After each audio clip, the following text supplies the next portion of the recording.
Assalamualaikum warahmatullahi wabarakatuh. Waalaikumsalam warahmatullahi wabarakatuh.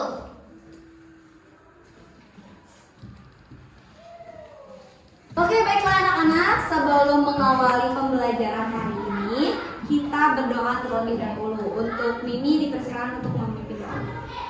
Sebelum belajar, alangkah baiknya berdoa. Berdoa mulai.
di sudut kebun Pak Rusa. Wajahnya tampak seputih kapas dan titik-titik air mulai membanjiri matanya. Ia terduduk di tanah sambil memegangi kakinya. Burung pipit yang sedang bertengger di dahan pohon dekat kebun itu segera terbang menghampirinya. "Ada apa, kelinci kecil?" "Kakiku terantuk batu, lalu aku jatuh," jawab kelinci kecil sambil meringis kesakitan. "Apa yang kamu lakukan di sini?" tanya burung pipit. Aku mau mengambil wortel itu," kelinci kecil menunjuk ke arah taman wortel di kebun Pak Rusa. "Wah, kamu mau mengambil wortel Pak Rusa tanpa izin?" tanya burung pipit. Iya, aku melihat daun-daun tanaman wortel itu melambai-lambai memanggilku," jawab kelinci kecil dengan kepala tertunduk. "Sebaiknya kamu minta izin dulu ke Pak Rusa. Aku sering melihat Pak Rusa membagikan wortel-wortelnya ke binatang lain yang membantunya di berkebun," burung pipit menjelaskan. "Mengapa kau berada di luar sarang?" Pak Singa, raja hutan, memerintahkan semua penghuni hutan tinggal di sarang masing-masing. "Saat ini ada wabah penyakit yang sedang menyebar ke seluruh hutan." "Aku bosan, aku sudah 2 minggu berdiam di sarang," jawab kelinci kecil. Pikirannya menari-nari teringat pesan ibu tadi pagi. "Ibuku bilang hanya induk-induk binatang yang boleh keluar secara bergantian untuk mencari persediaan makanan. Bila bertemu dengan binatang lain, tidak ada yang boleh bersentuhan. Harus menjaga jarak dan kebersihan supaya tidak tertular penyakit ini." "Ibumu benar, kau harusnya mematuhi perkataannya," tegas burung pipit. "Kau bisa membantu ibu membersihkan sarang, memasak, atau berolahraga bersama," saran burung pipit. Kelinci kecil merona kemerahan. Lalu ia berkata dengan suara lirih, "Ibu pun mengatakan hal yang sama, tetapi aku tidak mengajukannya. Diam-diam aku pergi dari sarang dan inilah yang terjadi. Sebaiknya kau sudah pulang dan meminta maaf kepada ibu," balas burung pipit. "Iya, aku akan segera melakukannya. Terima kasih burung pipit sudah menyadarkanku." Kelinci kecil bergegas pulang dan berjanji dalam hati tidak akan mengulangi perbuatan ini lagi. Burung pipit tersenyum dan terbang menjauh. Nah, itulah cerita kelinci kecil dan burung pipit. Nah, sekarang ibu mau 2 orang menceritakan ulang ke depan. Siapa yang mau? Cuk. Oke, boleh sama-sama Dina ke depan. Boleh. Di sini. Yang lainnya dengarkan cerita dari teman kalian. Oke, boleh siapa? Judulnya? Judulnya Kelinci Kecil dan Burung Pipit. Oke. Aduh, sakit, suara kelinci kecil menggelegar di sudut kebun Pak Rusa. Wajahnya tampak seputih kapas dan titik-titik air mulai membanjiri matanya. Ia terduduk di tanah sambil memegangi kakinya. Burung pipit yang sedang bertengger di dahan pohon dekat kebun itu segera terbang menghampirinya. "Ada apa, kelinci kecil?" Oke. "Kakiku terantuk batu, lalu aku jatuh," jawab kelinci kecil sambil meringis kesakitan. "Apa yang kamu lakukan di sini?" tanya burung pipit. Aku mau mengambil wortel itu," kelinci kecil menunjuk ke arah tanaman wortel di kebun Pak Rusa. "Wah, kamu mau mengambil wortel Pak Rusa tanpa izin?" tanya burung pipit. Iya, aku melihat daun-daun tanaman wortel itu melambai-lambai memanggilku," jawab kelinci kecil dengan kepala tertunduk. "Sebaiknya kamu minta izin dulu ke Pak Rusa. Aku sering melihat Pak Rusa membagikan wortel-wortelnya ke binatang lain yang membuatnya berkebun." Burung pipit menjelaskan. "Mengapa kau berada di luar sarang?" Pak Singa, raja hutan, memerintahkan supaya semua penghuni hutan tinggal di sarang masing-masing. Saat itu ada wabah penyakit yang sedang menyebar ke seluruh hutan.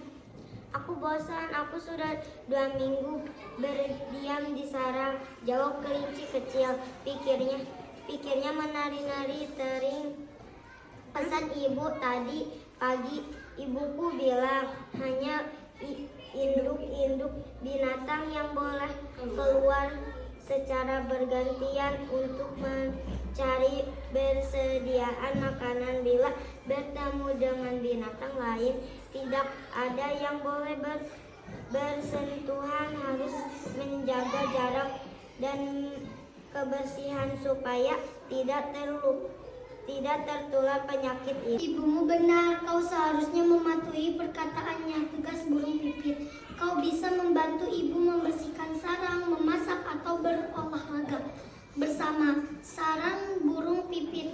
Pipit kelinci kecil merona kemerahan. Lalu ia berkata dengan suara lirih. Ibuku pun mengatakan hal yang sama, tetapi aku tidak mengajukannya.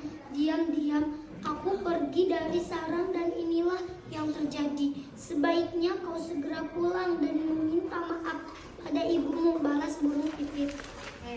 Lanjut. Iya, aku akan segera melakukannya. Terima kasih burung pipit sudah menyadarkanku.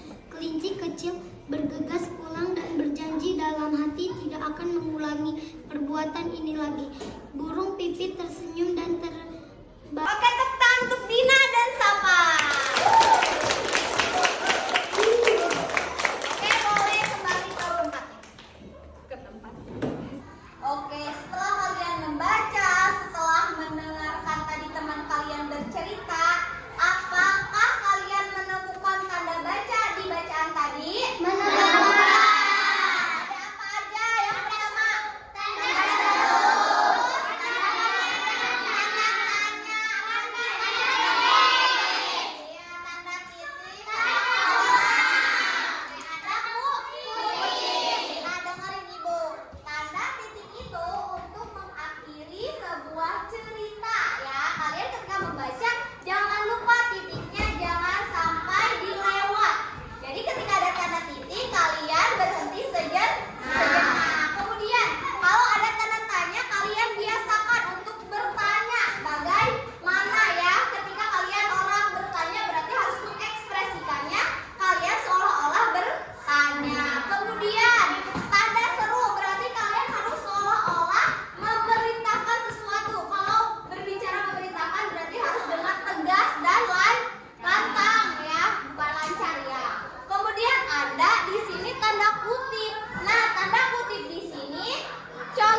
Parusa. Oke, latar tersebut ada di kebun wortel Parusa. Nomor 4, kapan kejadiannya? Siapa yang mau? Aku, Bu. Oke, Pada siang hari. pada siang hari. Jadi cerita itu terjadi pada siang hari. Siapa yang mau nomor 5? Oke. Kelinci kecil bosan tinggal di sarang dan ia memutuskan untuk memetik wortel meskipun belum minta izin ke ibunya.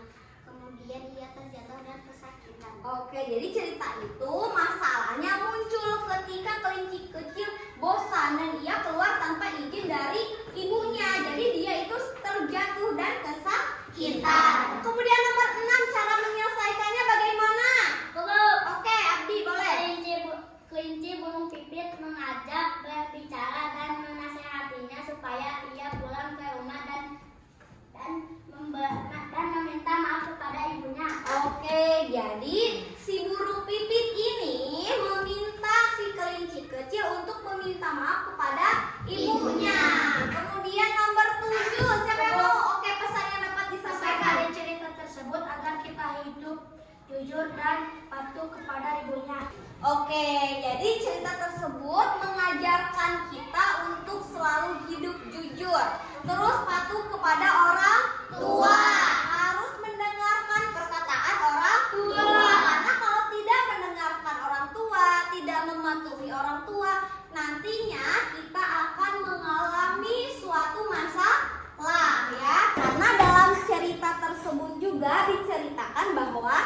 kelinci kecil yang tidak mematuhi perkataan ibunya, yang tidak meminta izin kepada ibunya, dia mengalami masalah. Masalahnya apa? Dia terjatuh dan mengalami kesakitan. Jadi kalau kita mau ngambil apapun, mau melakukan apapun harus seizin orang tua. Misalnya juga tadi kan dia akan mengambil wortel Pak Usa.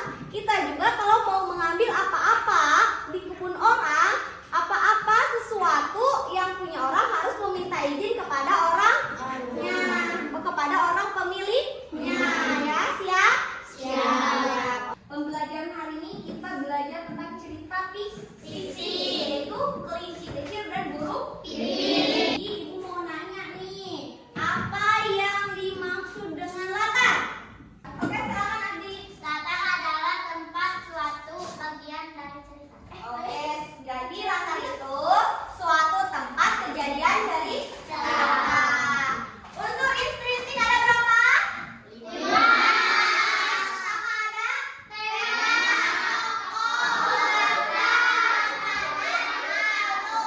Oke, untuk pembelajaran hari ini ditutup dengan doa yang akan dipimpin oleh saudara Mimi. Sebelum pulang alangkah baiknya berdoa mulai.